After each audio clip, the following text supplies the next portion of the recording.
Abra sua Bíblia aí no livro de Colossenses, no capítulo 1. Nós vamos ler do versículo 12 ao 15. Versículo 12. É Paulo falando. Paulo diz assim: dando graças ao Pai que nos fez o que, gente? Idôneos, quer dizer, adequados, apropriados, para participar da herança dos santos na luz. Claro, Paulo aqui, ele estava falando dele e daqueles que, como ele, assumiram a fé em Jesus Cristo. Paulo não está falando de toda a humanidade, todos os seres humanos. Ele está falando dele, né? Ele está falando assim: olha, eu dou graças ao Pai, e vocês, os discípulos de Jesus, também devem dar graça ao Pai, que nos fez idôneos, que nos adequou, que nos capacitou para participarmos da herança de quem? Dos santos na luz. Ô bispo, que santo é esse? É o santo de pau, de pedra, o santo de gesso, feito por mãos humanas? Não, não, não. Toda pessoa que se arrepende dos seus pecados, que entrega a vida para Jesus Cristo e passa a andar conforme a vontade de Deus, é conhecida como uma pessoa santa. A palavra santo significa separado para Deus. Como exemplo, eu falo de mim porque eu me conheço. Eu me conheço e conheço minha esposa. Minha esposa me conhece e ela também conhece a si mesma. Então eu posso falar da minha esposa, ela pode falar de mim porque vivemos juntos. Então, como exemplo, eu vivo separado para Deus. Eu não me envolvo com as coisas erradas. Ah, bispo, então o senhor é perfeito, né? Quem está dizendo isso? Quem aqui está falando que eu sou perfeito? Eu sou imperfeito. Ser perfeito, ou melhor, ser imperfeito, não me impede de ser correto com Deus. Uma coisa é ser perfeito, outra coisa é ser correto. Eu não sou perfeito, mas eu sou correto com as coisas de Deus. Deixa eu explicar melhor isso. Quando a pessoa erra, né, ela comete um erro, aí alguém pergunta: foi você que fez isso? Ou então você fez isso? Ela diz assim: eu fiz. O que ela está sendo? Ela foi imperfeita porque ela errou, mas ela está sendo correta porque ela assumiu o erro dela. Agora tem aquele que diz assim, ele erra, aí perguntam para ele assim: você fez isso? Não, eu? Tem foto, tem vídeo, tem testemunha. E ela bate o pé no chão e diz: eu não fiz. Mentirosa, incorreta. Compreende ou não? Então Paulo está dizendo, dando graças ao Pai que nos fez idôneos, repito, adequados, capazes, para participar da herança dos santos na luz. Todo aquele que é separado para Deus, que decide viver separado para Deus, passa a viver na luz de Deus.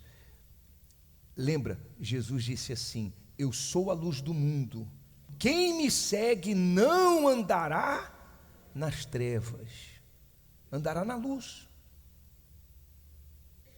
estará no reino, o reino de Deus. Aí continuando, ele segue dizendo: o qual nos tirou da potestade, quer dizer, poder das trevas, e nos transportou para o reino do Filho do seu amor. Quem é o Filho? Jesus. Então Deus, através de Jesus, Deus, na vida daqueles que colocam sua fé unicamente em Jesus Cristo, a fé em Deus somente traz o benefício para o homem. A fé em Deus somente traz salvação para a alma do homem, quando essa fé ela é canalizada somente em quem? Em Jesus Cristo e nos seus ensinamentos, em sua palavra. A pessoa pode dizer: eu tenho fé em Deus, mas se a fé dela é uma fé fragmentada, dividida, ela crê em Jesus, mas crê em outros, esquece. Essa fé não vai trazer nenhum benefício de Deus para a vida dela. E se você duvida, consulte as Escrituras, consulte a Bíblia. Nos tirou do poder das trevas, potestade, e nos transportou para o reino do Filho do seu amor, em quem temos a redenção pelo seu sangue. Quem foi que derramou o sangue? A saber, a remissão dos pecados. Só Jesus retira o pecado do mundo. Só Jesus é o Cordeiro de Deus que tira o pecado do mundo, não há outro. O qual é a imagem do Deus invisível. Jesus, ele é a imagem de Deus, por isso Jesus é Deus. Não existe outro que seja a imagem de Deus. Se você ler os evangelhos, você vai encontrar Jesus dizendo assim: quem vê a mim, vê a quem? Vê ao Pai. E quem vem a mim, vem a quem? Vem ao Pai. O qual é a imagem do Deus invisível, o primogênito de toda a criação. No versículo 13, fala que ele nos transportou para o reino do Filho. Então, como isso acontece? Como é que a pessoa entra no reino de Deus? Porque hoje nós chamamos todos para o domingo da entrada no reino. Foi ou não foi? Foi ou não foi? Então, como é que isso acontece? Primeiro, tem que haver um chamado. Eu creio que todos vocês que estão aqui hoje para ouvir essa palavra, você foi chamado. Eu creio. Ah não, foi minha tia que me trouxe, foi meu tio que me trouxe, foi um amigo que me trouxe. Não, não, não. Esse tio, essa tia, esse amigo só foi usado. Ah não, me deu vontade de vir hoje. Quem colocou essa vontade? Foi Deus. Eu creio que você foi chamado aqui hoje para ouvir essa verdade, para ouvir essa palavra. Eu creio. Então, primeiro, para a pessoa entrar no reino, ela tem que ser chamada. Jesus disse assim, ele disse assim: vinde a mim, todos os que estáis o quê? Cansados e sobrecarregados, e eu vos aliviarei. Inclusive, você sabe por que uma pessoa vive cansada, sobrecarregada? Sabe por quê? Porque a vida dela está fora do reino de Deus. Quando a vida da pessoa está plantada no reino de Deus, ela tem problemas, ela passa por lutas, ela passa por injustiças, ela é humilhada, ela tem perda, mas nada lhe abate, nada. É incrível, pessoal. Desculpa, eu estou rindo porque me deu um gozo aqui. Olhe para mim, é incrível, pessoal. É incrível. Não que a pessoa seja Superman ou Mulher Maravilha, mas mesmo diante de tudo para lhe causar desespero, dor, sofrimento, ela não se abate. Ela pode até, sabe, sentir por um instante, mas porque a vida dela está plantada no reino, o Espírito de Deus governa ela, então o Espírito Santo renova ela.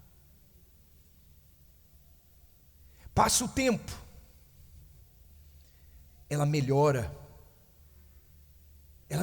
porque a vida dela no reino de Deus renova ela, aprimora ela. A vida dela no reino de Deus faz ela ser uma pessoa que reflita a imagem de Deus.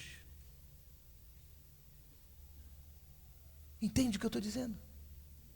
Sim ou não? Então a primeira coisa, tem que haver um chamado. Jesus chamou, Jesus falou assim, ó, você que está no reino do mundo, cansado, sobrecarregado, vinde a mim, eu vou aliviar vocês. Aí ele diz mais, coloca o versículo 29 aí, capítulo 11, versículo 29 de Mateus. Tomai sobre vós o meu jugo e aprendei de mim, que sou manso e humilde de coração. E o que diz depois? Encontrareis descanso para as vossas almas. Então a primeira coisa, ele chama a pessoa para aliviar a pessoa, e depois então ele diz, aprendam de mim,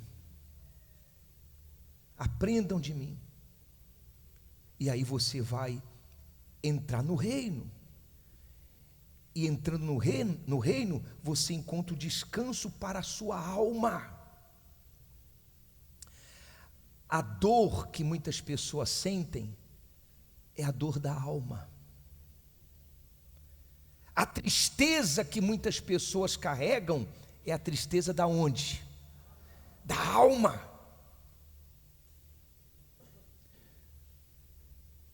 Aquela, sabe, sensação de vazio que a pessoa sente é o vazio da alma. É a alma, pessoal. O homem é alma.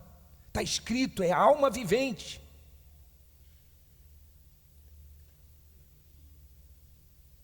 Quando a pessoa também tem desejo de morrer, é a alma que está gritando, é a alma que está dizendo assim, eu não aguento mais. E é só no reino de Deus que a gente encontra o descanso para a alma. Quem é o rei no reino de Deus? Quem é o rei? É Jesus. Reino do meu filho, a gente leu ainda há pouco, reino do meu filho, reino do amor. No reino de Deus, a sua alma encontra o amor. Não esse amor de marido e mulher, que é muito bom por sinal.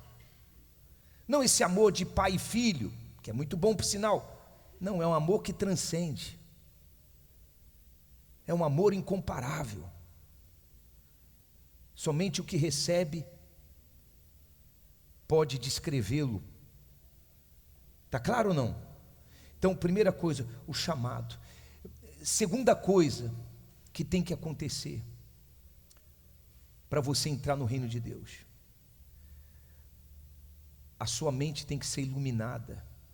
Você tem que se convencer do seu pecado. Jesus disse, arrependei-vos, porque está próximo o reino de Deus, o reino dos céus. Ninguém entra no reino de Deus sem arrependimento, e a pessoa só toma a decisão de se arrepender quando ela é convencida do seu pecado. É quando o Espírito Santo ilumina a mente dela, é quando o Espírito Santo faz ela ver quão errante ela tem andado diante de Deus. O ser humano hoje se preocupa muito com outro ser humano. Eu não posso errar com fulano, eu não posso errar com ciclano. Sim ou não? Então as pessoas, às vezes elas se preocupam em não errar com muitos, mas vivem errando com Deus. É ou não é? O homem, né? O homem casado, minha esposa não está aqui mesmo, aí passa uma mulher bonita, ele...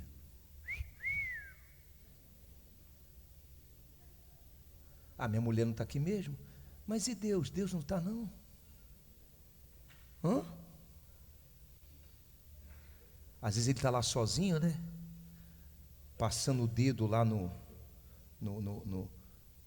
né? Na rede social. Pá. Aí ele vê uma mulher. Aí ele escreve: olá, tudo bem? Achei você bonita. Aí quando a mulher chega: você está vendo o que aí? Não, eu conversando com um amigo de trabalho. Quer dizer, está preocupado em não errar com o próximo. Mas e Deus? E Deus? Ah, bispo, esse discurso para mim aí é exagero. Pois é, né? Tá bom. Continua assim. Continua assim. Então, primeira coisa, você tem que ser chamado. Você foi chamado. Mas a sua mente tem que ser iluminada. O diabo, anota aí para você ler em casa, 2 Coríntios capítulo 4, versículo 4, leia em casa, não vou colocar aqui agora não, para não estender.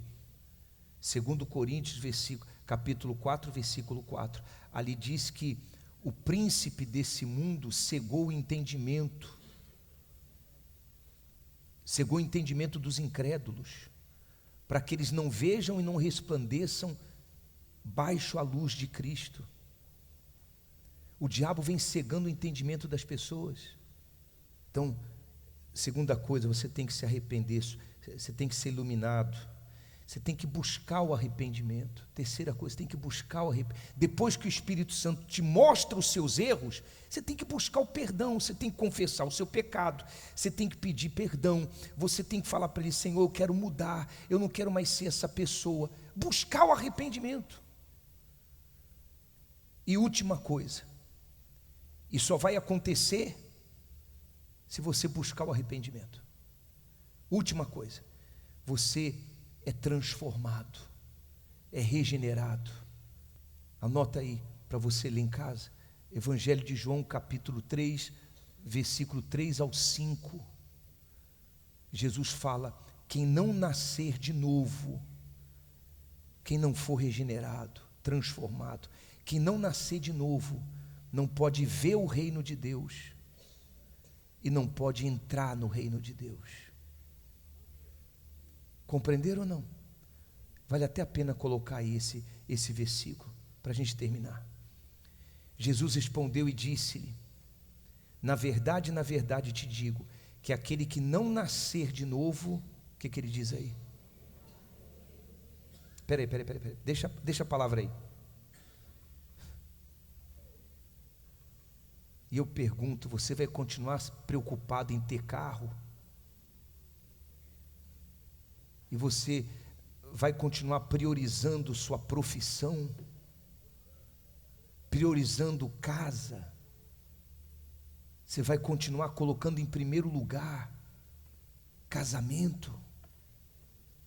E tem gente que tem como prioridade. Olha o que Jesus diz: se você não nascer de novo.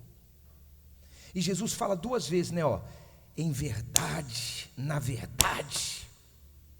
Bastava ele falar uma vez, mas ele diz: na verdade, aquele que não nascer de novo não pode ver o reino de Deus. Aí no versículo 5 ele fala: na verdade te digo, que aquele que não nascer da água e do Espírito não pode entrar no reino de Deus. Você entende por que Jesus disse: não se preocupe com o dia de amanhã, não se preocupe com dinheiro, não se preocupe com o que vai comer, vestir. Busque em primeiro lugar o reino de Deus e a justiça, e todas as demais coisas vos serão acrescentadas. Você entende por quê? Se você buscar ficar preocupado com comida, com roupa, com dinheiro, com casa, isso vai prejudicar você, isso vai impedir você colocar toda a força para entrar no reino de Deus. Eu sempre oro e aconselho você a orar dizendo assim: Deus, eu não quero o mundo, nem as coisas que há no mundo, eu quero o teu reino. Eu aconselho você a fazer essa oração. Ainda que o Senhor não me dê nada nessa vida, mas se o Senhor me inserir, me plantar no teu reino, basta, para mim é o suficiente.